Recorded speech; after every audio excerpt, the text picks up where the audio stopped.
Hey everybody, what's going on? Just wanted to shoot a quick video to kind of give you an update on the Fourwinns. Um, Done a couple little things this winter so far. Still got a whole bunch more to go, but figured I'd give you an update to get you up to speed where I am now and what we have for the near future to get ready for this boating season. So first thing is I'm sitting at the helm here. Just did a little gauge cleaning.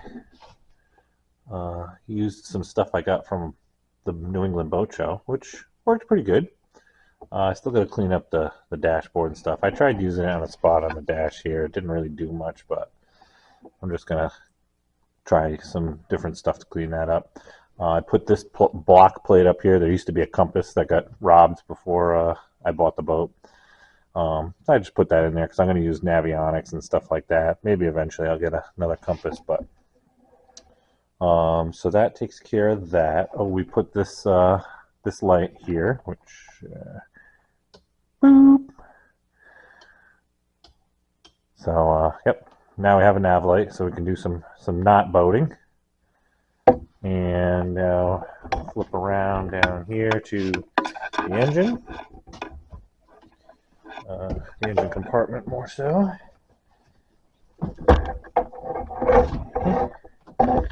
Let's see down there. We installed the battery charger right there, and it's plugged in. I still got to get a cover for this outlet, but those two plugs there for the hot water heater and for the battery charger, which the battery charger is now plugged in. I've only got one battery in here right now. I still got to get another second battery for it, but it's one thing I did down here. And then another thing was I replaced the fuel tank sending unit for the gauge. I had fixed the old one a couple of times last year, and it worked and sort of worked, and then didn't work, and I was like, yeah, forget it. I just bought a new one, easy peasy, swapped right out. The other problem I had last year was with my Amazon fuel pump. I don't know if it was exactly the fuel pump that was the issue. I'll show you that in a second. But I pulled the fuel pump off, and when I put it in, I wired it up with a plug, so it was pretty much one bolt, a plug, and the two fuel lines, and that came right out. So I still got to get a new one of those. So that's on the list of things to do. The other thing I got to do is replace the alternator belt because it's still the old one, and it started squealing towards the end of last trip, and I think it's throwing some dust out, some rubber dust, which is not a good sign. There's even a whole bunch on the kind of caked on the front of the engine there. So another thing on the list of things to do is I'm gonna scrub this all down and pressure wash it as soon as I get a decent day outside, which I'm also I'll hit the front of the engine there. I'll hit the engine hatch here, a few things down here just to clean it up a bit. I won't go too crazy though, because I don't want to spray water where water not need be. So let's see. Let me go consult my list of things. Hold on, I'll be right back. Before I head back down, I got the horn that I have to put on, which I got for Christmas. So that's one thing there. And then another thing we did down in the cabin here, a couple minor things. Get some light. In the bathroom here, we actually changed the bulbs in this to, hope you can really see it, but we put LED bulbs in there, so now the bathroom is a bit brighter. I'm just going to do some sprucing up. I'm going to get a new toilet. But yeah, so that was that. That's that for down here. I haven't done much down here yet. I really don't have too much to do other than some cleaning and some minor updates, but so far, not too much down here. Since I'm here real quick, I'm going to mention that another couple things on the list is bottom paint, which I'm doing some research now, and changing the anodes, which I already took the ones off of the trim tabs and there was one in there and one on the back of the outdrive there. I'm not too sure where else there are anodes on this. And then the other one off of there. I'll show you the anode that came off the back of the drive. This was the one that was there. Barely anything left of it. So got some new anodes I gotta order and put those on in preparation for the season. Okay, so here's my list, and I've been kind of adding stuff here and there. If I can get it to focus. But we actually knocked off a few things for one of the project nights, which was the battery charger. Oh, the bathroom window. I'll show you that in a second. I had Jimmy take that window right out, clean it all up, and put it back in because I think that was a leak into the bathroom and or that dash hole. That was another thing. So between those two things, I shouldn't get any more water in the bathroom, hopefully. The anchor light, which I showed you, we wired that up. Fuel pump is in the works right now. I'm testing that, which I'll show you what I think that might be. The big one is the seats in the cockpit area. That's going to be the big project, really. And then we got zincs, which is in the works. Bottom paint, I'm still researching. The trailer winch, which is like, it works, but I would like to give it some attention. But if all goes well and I do get to put the boat in a slip this year, it's really going to just work once, and then I can work on that in the summertime without the boat on it. Trailer tires, I just need to replace those because they are complete garbage on both my boat trailers. And then the horn. So that's what I got so far. I just want to take a quick second to talk about fuel pumps. When I bought this boat, there was no fuel pump on the engine. It was also missing the starter, but mainly I was missing the fuel pump. And when I go back a little bit, when I bought my Cobia boat, that had a cracked engine block, and the block I replaced it with, the fuel pump port, the mechanical pump port, was blocked off because it was actually a truck engine block. So this mechanical fuel pump came off of the Cobia boat, and I was like, I held on to it, and I says, oh, when I got this boat, I'll just put that mechanical fuel pump on there. Except for this one, for some reason, there was something blocking to put the push rod in for the pump. The hole was blocked off. I don't know if somebody put JB weld in there or the old pin got seized in there, and that's why the pump was missing because it wasn't pumping fuel. Don't know what the story is on that, but I just decided to just do what I did with the Cobia boat and put an electric fuel pump on it. So I bought a fuel pump on Amazon, which is this one. And, well, let me back up again. I bought a fuel pump that looked like this one for the Cobia. It was like $80, and I bought it, put it on the Cobia, and it's been working great ever since. Now, fast forwarding back to this boat, when I was looking on Amazon, I should have just bought the same one for the Cobia, but I saw this one. I'm like, oh, geez, this one's only $20. Much cheaper, and, you know, it pumps, I think it was 6 to 8 pounds or 5 to 7 pounds. So I figured I'd give it a shot. Well, this pump only lasted 3 trips out with the boat, and not even like long trips. They were like sea trial trips. So, long story short, spend the extra money, get this one. This one here wasn't as bad as the Cobia one. This one was like $60, but you can, like, I mean, weight wise, this thing just feels hardier than this.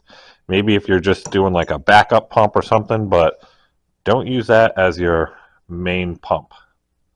And I'm gonna finish install. Obviously, I already started to put the pieces in. It comes with 2 of these, but where this pump is going to go in, which I'll show you, I didn't have the room to come straight out with the hose because this one went in like this in the boat. This one has to get mounted. The bracket that it comes with, you can either hang it or, well, yeah, the bracket can either go this way and up or this way and down, either way, but the pump has to hang like this. So I'll show you that in a minute. But yeah, long story short, don't cheap out on the pump. It's a bad idea. Just get this. This one even said on Amazon marine. You know, this one I don't remember if it said marine or not. But look, you can even see like less than a year, it's already corroding. And again, I only went on 3 sea trials with this boat. It didn't even spend any time, it didn't spend any long periods of time in the water. So, yeah, get what you pay for on that one. Lesson learned. All right, I'm going to show you where that fuel pump goes here on the engine. See if I can get you down in the hole here. So you can see, you can see where the mechanical fuel pump would normally go right here. This is the new electric bracket. Now you can get a block plate to block this hole, which I would highly recommend. Even in my situation, I probably should be blocking this, because if for some reason that rod ever broke loose, then it could essentially pump some oil out of here. But for all the time that I've had this engine running, not a drop of oil has come out of this area. So I'm going to say that it's blocked off inside of there anyway. I don't think a lot of oil comes out of it, even in normal circumstances. Just enough to lube that rod for the fuel pump, but it's not like high oil pressure there. But anyway, this is going to go. Start knocking the light down. This is going to go in like that. And this basically, this is just going to be a short hose to go from here to there, because that's the fuel filter right there. And then I can get my hand out of the way. That's the other side right there. That's going to be lined. This line right here from the carburetor is going to go down and go into that elbow right there.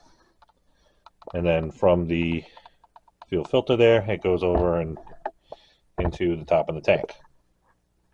So that's my fuel pump situation.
testing of the wiring and whatnot, and I figured out that they had it set up where the switch going in both ways just turned it on permanently, just on no matter where you shut it off. It would stop wherever you shut it off. Well, I set it up now because there's actually in the motor a stop point.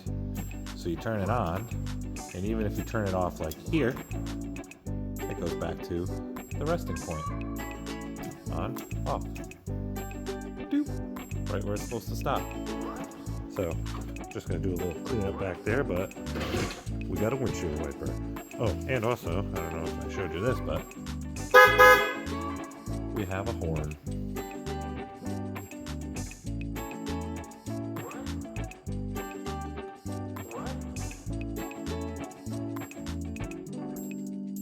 Also, if you want to know more about this Eclipse, check out Jimmy's channel.